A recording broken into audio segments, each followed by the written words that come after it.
Hello good morning students, आपका welcome है श्रीमती मोहरी देविता पढ़ाई करने महाविद्यालय के यूट्यूब चैनल पे।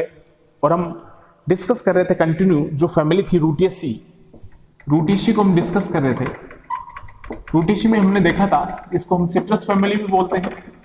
और सिट्रस फैमिली अगर बोलते हैं तो इसके अंदर हमने देखा था कि जितने भी विटामिन सी सोर्सेस जो फ्रूट है जैसे लेमन है, नारंगी है, नींबू है, ये सब किस में आएंगे? रूटिएसी फैमिली में आएंगे, जिसको हम सिट्रस फैमिली के नाम से भी जानते थे।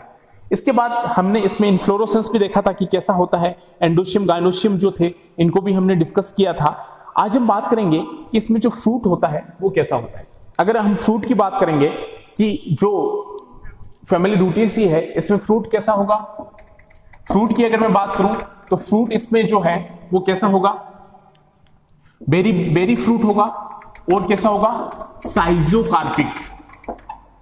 साइजोकार्पिक फ्रूट होगा। बेरी फ्रूट होगा और कैसा फ्रूट होगा स्टूडेंट? साइजोकार्पिक फ्रूट होगा।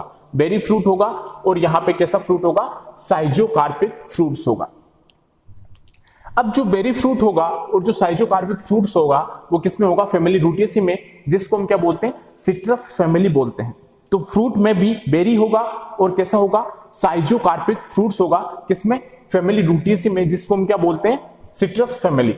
और अगर मैं सीड की बात करूं तो सीड यहां पे नॉन एंडोस्पर्मिक सीड होंगे। नॉन एंडोस्पर्मिक सीड होंगे। कैसे सीड होंगे? नॉन एंडोस्पर्मिक सीड होंगे फैमिली रूटिएसी में।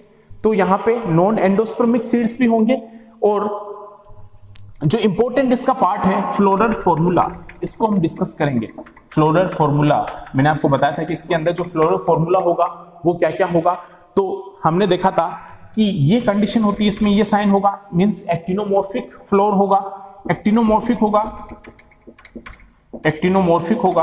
और यहां पे जो सिमेट्री होगी वो होगी रेडियल सिमेट्री। हर्माफ्रोडाइट कंडीशन में मिलेगा। बाइसेक्सुअल होगा। इसके बाद यहां पे जो कैलिक्स होगा उसमें जो सिपल्स होंगे वो 4 होंगे और 5 होंगे, मींस फ्री रहेंगे। पॉलीसिप्लस कंडीशन रहेगी। जो कोरोला होगा वो भी मैंने आपको बताया था कि यहाँ पे 4 रहेंगे ये या फिर 5 रहेंगे, मींस यहाँ पे पीटल्स या तो 4 रहेंगे या 5 रहेंगे, मींस पॉलीपेटलस कंडीशन होगी। और एंड्रोशियम जो है यहाँ पे या तो 8 रहेंगे या फिर यहाँ पे कितने रहेंगे? 10 रहेंगे। ये भी देखा था। एंडोशियम मींस स्टेमन यहाँ पे या तो 8 रहेंगे या फिर यहाँ पे कितने रहेंगे? 10 रहेंगे। और गायनोशियम की मैंने बात की थी तो गायनोशियम यहाँ पे 5 जो है कार्पल्स होंगे या फिर इनडिफिनाइट कार्पल्स भी प्रेजेंट होंगे, मींस मेनी कार्पल्स यहाँ पे क्या हो सकते हैं? प्रेजेंट हो सकते हैं। तो मल्टी कार्पलरी कंडीशन भी हमें यहाँ पे मल्टी कार्पलरी कंडीशन भी हमें यहाँ पे देखने को मिल सकती है। मल्टी कार्पलरी कंडीशन भी हमें यहाँ पे इसमें देखने को मिल सकती है। किसमें? फैमिली रूटिएसी में। तो फ्लोरो फॉर्मूला की मैं बात करूं तो फ्लोरो फॉर्मूला ये किसका साइन है? एक्टिनोमॉर्फिक का है, रेडियल सिमेट्री है, हर्माफ्रोडाइट कंडीशन है यहाँ पे। तो अगर हर्माफ्रोडाइट कंडीशन है तो यहाँ पे क्या होगा कि हर्माफ्रोडाइट कंडीशन है, बाइसेक्सुअल है, कैलिक्स यहाँ पे 4 या 5 है, मींस। और जो कोरोला है यहाँ पे वो भी क्या है? यहाँ पिटल्स 4 या 5 प्रेजेंट है और वो भी क्या है? फ्री है, पॉलीपेटलस कंडीशन। एंडोशियम में स्टेमन 8 या 10 प्रेजेंट है, वो भी फ्री है। और यहाँ पे जो गायनोशियम है वो 5 से लेके इनडिफिनाइट कंडीशन तक क्या हो सकते हैं? प्रेजेंट हो सकते हैं, मींस मल्टी कार्पलरी कंडीशन यहाँ पे क्या हो सकती है? प्रेजेंट हो सकती है। और सीड यहाँ पे नॉन एंडोस्पर्मिक सीड होगा। फ्रूट्स यहाँ पे बेरी और साइजोकार्पिक फ्रूट्स होंगे। तो ये आपको थोड़े से ध्यान में रखने। अब इसमें हम बात करेंगे इकोनॉमिक इंपोर्टेंस की, जो वेरी इंपॉर्टेंट है, जो आपको साइंटिफिक नेम इसमें ध्यान में रखना है। तो कोई भी फैमिली का इकोनॉमिक इंपोर्टेंस आपको लिखना हो तो आपको साइंटिफिक 4 या 5 साइंटिफिक नेम आपको ध्यान में रखने हैं और वही आपको एग्जाम में लिखने हैं। तो इकोनॉमिक इंपोर्टेंस की मैं बात करता हूं, फैमिली रूटिएसी के इकोनॉमिक इंपोर्टेंस। तो जो इकोनॉमिक इंपोर्टेंस होगी, सबसे पहली इकोनॉमिक इंपोर्टेंस यहां पे क्या होगी? एग्ले मार्मेलोस। क्या है? एग्ले मार्मेलोस, जिसको हम बेल का पौधा बोलते हैं। बेल का पौधा बोलते हैं एग्ले मार्मेलोस को। तो जो बेल का जूस होता है उसको हम डिफरेंट डिजीजेस में क्या करते हैं? यूज करते हैं। जैसे स्टोमक इन्फेक्शन होता है तो बेल का जूस वहां पे क्या करते हैं? पेट की कोई भी बीमारी हो उसके लिए हम जो बेल का जूस यूज करते हैं। तो मेडिसिनल पर्पज होगा बिल्कुल होगा, मेडिसिनल पर्पस के लिए यूज होगा। मेडिसिनल पर्पस के लिए यूज होगा कौन? एग्ले मार्मेलोस, जो बेल का पौधा होता है एग्ले मार्मेलोस, मेडिसिनल पर्पस के लिए यूज होगा। सेकंड जो है सिट्रस ओरेंटियम, सिट्रस ओरेंटियम, ये भी आपको ध्यान में रखना है। सेकंड कौन सा होगा? सिट्रस ओरेंटियम, ये भी आपको ध्यान में रखना है। तो सिट्रस ओरेंटियम एक एडिबल फ्रूट है। क्या है ये? खाने योग्य फ्रूट है, एडिबल फ्रूट है। तो इसको हम एज ए फ्रूट के तौर पे क्या करते हैं? यूज करते हैं सिट्रस ओरेंटियम को।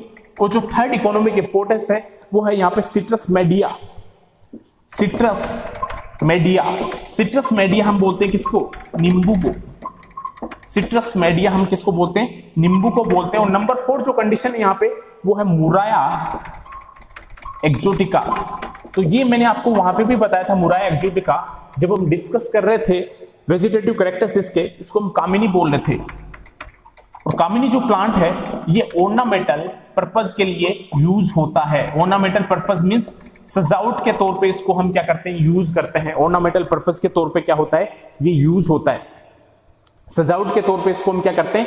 यूज करते हैं। तो फैमिली जो रूटिएसी है इसकी इकोनॉमिक इंपोर्टेंस की हम बात करते हैं तो सबसे पहला पॉइंट आता है, पहला साइंटिफिक नेम आपको ध्यान में रखना है, एग्ले मार्मेलोस। क्या होगा? एग्ले मार्मेलोस, जिसको हम क्या बोलते हैं? बेल का पौधा। क्या बोलते हैं इसको? हम बेल का पौधा बोलते हैं, एग्ले मार्मेलोस को। और बेल का जो जूस होता है वो मेडिसिनल पर्पस के लिए क्या करते हैं? यूज करते हैं। स्टोमक इन्फेक्शन को क्योर करने के लिए इसके जूस को हम यूज करते हैं। कोई भी स्टोमक इन्फेक्शन होगा उसको क्योर करने के लिए इसको हम जूस को, बेल के जूस को यूज करते हैं। तो medicinal purpose means medicine importance है एग्ले मार्मेलोस की। सिट्रस ओरेंटियम एडिबल फ्रूट है जो खाने योग्य यूज करते हैं। सिट्रस मेडिया हम किसको बोलते हैं? नींबू को हम सिट्रस मेडिया बोलते हैं। सिट्रस मेडिया किसको बोलते हैं? नींबू को बोलते हैं। मुराया एक्सोटिका जो है, मुराया एक्सोटिका, मुराया एक्सोटिका उसको हम क्या बोलते हैं? कामिनी बोलते हैं मुराया एक्सोटिका को, और कामिनी बोलते हैं। और इसका जो पर्पस है वो हम किस पर्पस के लिए यूज करते हैं? ऑर्नामेंटल पर्पस के लिए हम क्या करते हैं? इसको यूज करते हैं मुराया एक्सोटिका को। मींस ऑर्नामेंटल पर्पस के लिए क्या करते हैं? इसको हम सजावट के तौर पे क्या करते हैं? कामिनी को हम यूज करते हैं। मुराया एक्सोटिका को हम क्या बोलते हैं? कामिनी बोलते हैं। तो आपको एग्ले मार्मेलोस, सिट्रस ओरेंटियम, सिट्रस मेडिया और मुराया एक्सोटिका आपको ये ध्यान में रखने।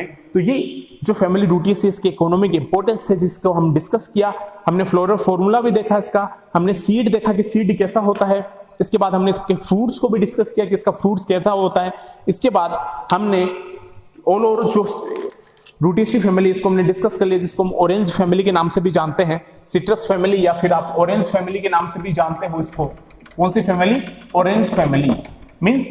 तो इसके हमने सिस्टमेटिक पोजीशन भी देखा था कि ये कौन सी क्लास से बिलोंग करता है। डाइकोटिलिडन क्लास से बिलोंग करता है, मींस 2 कोटिलिडन्स यहाँ पे प्रेजेंट होंगे, फ्लोर यहाँ पे पेंटामेरस होगा और रेटिकुलेट वेनेशन पाया जाएगा लीफ के अंदर। और बेंथम हुकर के अकॉर्डिंग हमने सिस्टमेटिक पोजीशन देखा इसका। इसके बाद हमने डिस्ट्रीब्यूशन भी देखा था इसका कि क्या क्या डिस्ट्रीब्यूशन होते हैं। वेजिटेटिव कैरेक्टर्स भी देखे हमने इसमें कि हैबिटाट क्या है इसका, रूट कैसा है, स्टेम कैसा है, इसका लीव्स कैसा है, ये भी हमने इसमें डिस्कस किया। इसके बाद इसमें हमने इन्फ्लोरोसेंस देखा और फ्लावर्स देखे कि इसमें फ्लावर्स क्या क्या होते हैं।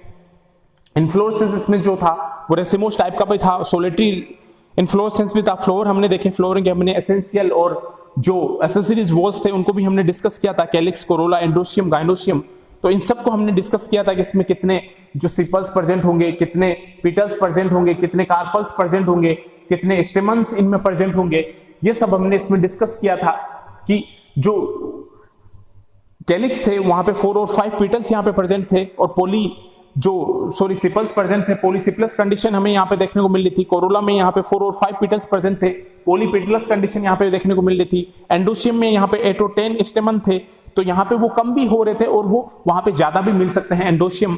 गाइनोशियम भी यहाँ पे ये कंडीशन थी, 4 और 5 और 4 कार्पल्स मिल रहे थे, लेकिन उनका नंबर 5 से भी कभी क्या हो सकता था, ज्यादा हो सकता था। लेकिन यहाँ पे एक इंपॉर्टेंट कंडीशन हमें वो मिल रही थी, उसको हम बोल रहे थे एनाट्रोपस कंडीशन मिल रही थी। मीन्स यहाँ पे 180 डिग्री तक वो क्या हो रहा था, इन्वर्टेड हो रहा था। मींस 180 डिग्री तक हमें यहाँ पे रोटेशन देखने को मिल रहा था। और यहाँ पे जो गाइनोशियम में जो कार्पल्स थे वो सिन कार्पस कंडीशन में थे। मींस यहाँ पे जो कार्पल्स थे वो क्या थे, फ्यूज थे। इसके बाद हमने फ्रूट्स देखा, बेरी और साइजोकार्पिक फ्रूट्स हमें इसमें देखने को मिलता है। इसके बाद इसमें हमने सीड देखा, तो नॉन एंडोस्पर्मिक सीड होते हैं। फ्लोर फॉर्मूला हमने देखा, अच्छे से डिस्कस किया। इसके बाद हमने इकोनॉमिक इंपोर्टेंस देखी, एग्ले मार्मेलोस, सिट्रस ओरेंटियम, सिट्रस मीडिया, मुराया एक्सोटिका। तो ये इतनी इकोनॉमिक इंपोर्टेंस हमने देखने को मिली तो ये ऑल ओवर अबाउट जो फैमिली रूटेसी है वो हमने फिनिश कर ली। अब 2 या 3 फैमिली और बचती है, उसको भी हम डिस्कस करेंगे नेक्स्ट क्लास में। Thank you. आई होप कि आपको ये अंडरस्टैंड हुआ है।